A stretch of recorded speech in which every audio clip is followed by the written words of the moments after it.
어떻게 사랑할 것인가? 장영희.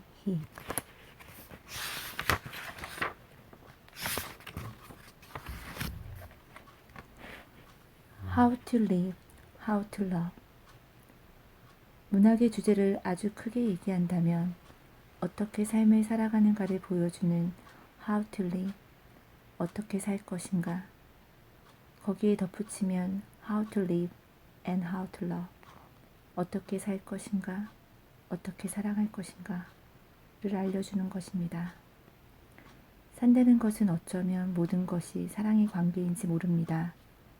어떤 것을 더 좋아하고 어떤 관계를 맺고 어떻게 해야 더 행복하게 살 수 있는지를 말해주는 것이 바로 문학입니다. 지금은 대학을 다니는 조카가 중학생일 때 제가 강제로 톨스토이의 전쟁과 평화를 읽힌 적이 있습니다. 그러고 나서 조카에게 물었죠.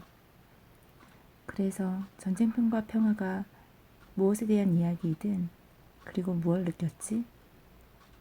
조카는 순간 당황했는지 잠깐 생각하더니 눈을 반짝이며 이렇게 말했습니다.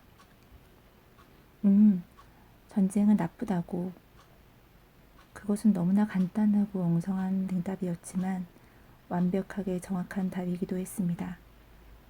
결국 이 말을 하기 위해서 톨스토이는 500명이 넘는 인물들을 등장시키고 여러 가지 갈등이나 사랑의 관계, 상황 등을 설정해서 전쟁이 나쁘다는 것을 좀 더 비유적으로, 좀 더 아름답게, 좀 더 간접적으로, 좀 더 감동적으로 사람들의 마음에 호소하고 이야기한 것이죠. 이것이 바로 문학의 본질입니다. 그러니까 좀 더 재미있는 방법으로 우리에게 삶의 진리를 제시하는 것, 그것이 바로 문학입니다. 제가 2001년 하버드 대학의 교환교수로 안식년을 갔을 때의 일입니다. 어느 날 여러 분야의 교수님들이 모인 회식 자리가 있었는데 제 옆에 생뚱맞게 하버드대 메디컬 스쿨 교수님이 앉았습니다. 옆에 앉아 있으니 이런저런 이야기를 나누게 되었는데 제가 깜짝 놀란 것은 그 교수님이 영문학을 전공한 저보다 더 문학에 대한 지식이 해박하다는 것이었습니다. 저는 부끄럽기도 하고 뻘쭘하기도 해 그 교수님에게 물어보았지요. 어떻게 그렇게 문학에 대한 지식이 많으신가요? 따로 공부를 하시나요? 그랬더니 그 교수님 대답이 하버드 의대에서는 교양 과정이 거의 다 문학으로만 되어 있다는 겁니다. 열의 9 이상이 문학 과목이고 그런 과정은 세계적으로 유명한 공대 MIT도 같다고 했습니다. 단순하게 생각해보면 의학을 공부하는 사람이 또 공대를 다니는 사람이 뭐하러 문학을 공부하나 하는 의문이 생기더군요. 그래서 전 용기를 내어 물었습니다. 아니 왜 메디컬 스쿨 교양 과정에서 문학을 배워요? 손가락이 어떻게 생기고 눈이 어떻게 생기고 그런 기초적인 신체 구조를 배워야 하는 것 아닌가요? 아마 그 교수님은 제가 굉장히 무식한 사람이라고 생각했을 겁니다.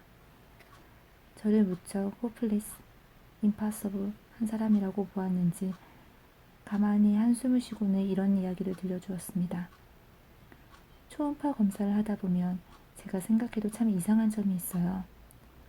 마음이 아주 평화롭고 행복한 사람, 이 세상을 즐기며 사는 사람, 마음이 착한 사람과 그렇지 않은 사람, 그러니까 막 속이 타들어가고 고뇌에 빠져있고 무언가 욕심으로 가득 차 있는 사람이 다 구별이 돼요. 그 사람의 마음이 느껴지는 거죠. 정말 웃기는 말 아닌가요? 어떻게 초음파를 통해서 그 사람이 착한지 아닌지 또 고뇌에 차 있는지 아닌지 알 수 있겠어요? 그런데 그 교수님은 덧붙여 이렇게 말했습니다. 그건 아마도 내가 문학을 많이 공부해서 그렇게 느끼는 것 같아요. 물론 이것은 과학적인 근거도 없고 그래서 증명할 수도 없습니다. 하지만 내가 누군가를 치료한다는 것은 환자의 마음까지 포함하는 것이고 그 사람의 마음을 알 수 있어야 그 사람을 잘 치료할 수 있는 것 아닐까요? 난 사람의 마음을 읽는 법을 문학에서 배웠습니다. 그러니 의사가 되기 위해서 문학은 필수적인 것입니다. 비단 의사뿐 아니라 어떤 직업을 갖더라도 문학이 가장 기본이며 인간다움을 이해할 수 있는 학문이라고 생각합니다. 어쩌면 문학은 학문이라기보다 삶 자체라고 할 수 있습니다. 문학이란 일종의 대리 경험입니다. 시간적, 공간적, 상황적인 한계 때문에 이 세상의 모든 경험을 다하고 살 수 없는 사람에게, 우리에게 문학은 삶의 다양한 경험을 제공해 줍니다. 문학 작품을 읽음으로써 내가 그 작품 속의 주인공이 되어 대리 경험을 하고, 내가 어떻게 해야 인간답게 또 후회 없이 살아갈 수 있는가를 생각하게 되는 거예요. 한마디로 어떻게 살아가야 하는가를 배운다고 할 수 있습니다. 어떻게 인간관계를 맺고 남을 생각하며 살아가는가, 기계처럼 돌아가는 일상 속에서 어떻게 의미를 찾고 또 풍요롭게 살아가는가를 문학작품을 통해 배우는 것이지요. 삶에 누둔다는 것은 아픈 경험이지만 이 세상을 의미 있게 살기 위해서는 꼭 겪어야 하는 통과 의례 같은 거예요. 의술도 기계공학도 결국은 인간을 위한 것이니 문학 공부가 필수라는 의사의 말을 들으며 저는 우리나라의 문학 교육에 대해서 되돌아보게 되었습니다. 요즘 우리나라에서는 문학뿐 아니라 인문학을 공부하는 사람들을 어리석다고 치부하는 것이 현실입니다. 인문학 공부는 소위 말하는 출세와는 거리가 멀다고 여기기 때문이지요. 그래서 그런지 문학에 관심을 갖는 학생들도 많이 줄었습니다. 문학 작품을 읽으려고 노력하지도 않고요. 그 이유를 생각해보면 문학이란 것 자체에 접근하기 전에 거부감을 느끼기 때문이 아닌가 싶습니다. 요즘 대학 신입생들에게 이제껏 읽은 문학책을 적으라고 하면 태백산맥 정도 읽었다고 하고 나머지는 논술 공부를 위해 요약된 책들 뿐입니다. 물론 치열한 입시 경쟁 때문에 시간이 부족한 것도 사실이지요. 하지만 학생들 탓만으로 돌릴 수는 없습니다. 문학에 접근하는 방식에도 문제가 있습니다. 학생들은 논술 공부다 뭐다 해서 학교 선생님이 권해주는 책들을 읽는데 보통 그런 책들은 굉장히 두껍고 읽어도 무슨 소리인지 모르는 경우가 많습니다. 문학이 뭔지도 모르겠는데 전부 더 떨어지죠. 그런 사람이 100% 이해가 됩니다. 참고서를 읽어봐도 참 재미없게 공부하는구나 하는 생각이 종종 듭니다. 이 작품이 정말 재미있다고 느끼기도 전에 영어식으로 표현하면 impulse 해버립니다. 그 학생이 어떤 상황에 있든 어떤 생각을 하든 상관없이 똑같은 작품을 머릿속에 확 쏟아버리는 것이라고 할까요?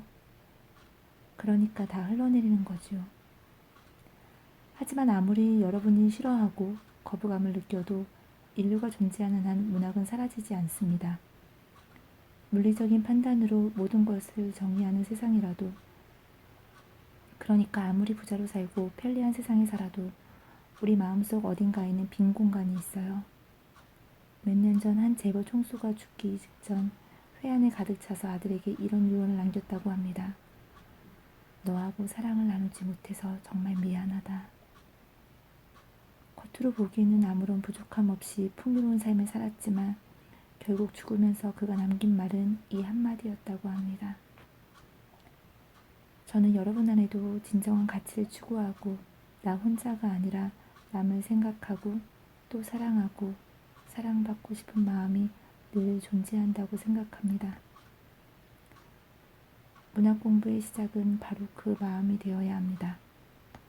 여러분이 정말 무언가를 가슴속에서 느낄 수 있는 작품을 선택해서 읽는 것에서부터 문학 공부를 시작하기를 권합니다. 대학 입학과 논술고사만을 목표로 문학을 대하기보다는 나는 이 책에서 재미와 감동을 느끼고 싶다. 훌륭한 문학 작품을 재미있게 보는 연습을 하겠다 하는 의지로 문학 작품을 대했으면 하는 게 저의 바람입니다.